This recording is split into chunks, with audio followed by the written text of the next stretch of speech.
Jean-Luc Laglaise. Oui, merci Monsieur le Président. La filière nucléaire française s'est lancée au tournant des années 2000 dans la conception d'un nouveau nucléaire avec le réacteur EPR, donc européen à eau pressurisée. Il est développé en France. Ce projet avait pour objectif non seulement de renouveler le parc nucléaire français, mais aussi de proposer à nos partenaires européens et étrangers une vente clé en main. Mais le lancement peut-être précipité des chantiers des 2 premiers EPR a conduit à sous-estimer les difficultés et les coûts de construction qui ont dérivé.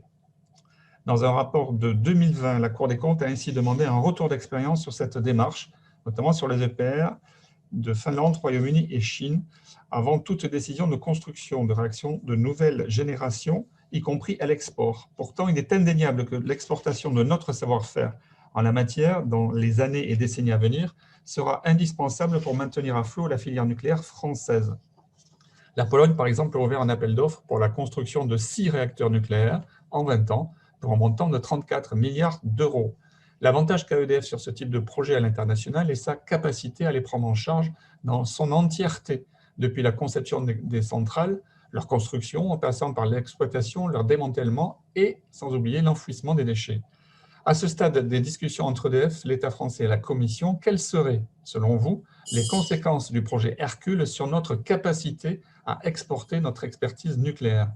De même, l'éventuelle scission du groupe en 3 entités distinctes, dont l'une dédiée au nucléaire, l'autre à la distribution d'électricité et aux énergies renouvelables, ne va-t-elle pas entraver notre capacité à proposer des offres couplées à nos partenaires avec du nucléaire et du renouvelable? Enfin, ce nouveau schéma, comment pourrions-nous assurer une stratégie commune et unifiée s'agissant des activités internationales des 3 entités d'EDF? Je vous remercie. Merci. Je voudrais revenir à ce que disait M. Laglaise en ce qui concerne l'EPR. L'EPR, c'est les capacités d'exportation. Il est clair que nous sommes observés par de nombreux pays qui n'ont pas tant de choix que cela pour leur prochaine centrale nucléaire. Et un certain nombre de pays, il se trouve que c'est la semaine dernière que j'étais en Pologne, j'ai accompagné le ministre Frank Riester qui a passé 2 jours à Varsovie pour parler du programme polonais. En Pologne, tous nos interlocuteurs nous expliquent qu'il y a en réalité 2 options, l'option américaine et l'option française pour doter la Pologne de 6 réacteurs nucléaires.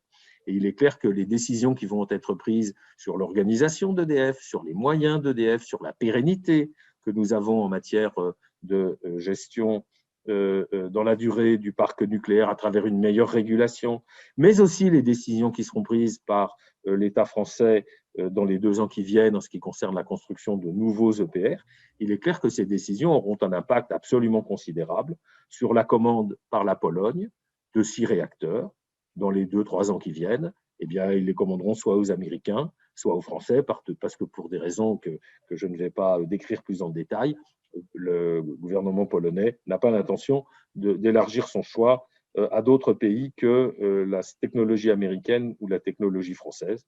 Et je crois que si nous arrivons à faire une belle réforme qui donne un nouvel élan à EDF, qui lui permet de soutenir l'ensemble de ses programmes d'investissement et notamment la continuité de ce programme nucléaire qui remonte aux années 60, aux années 70 et que les Polonais observent de façon très, très précise.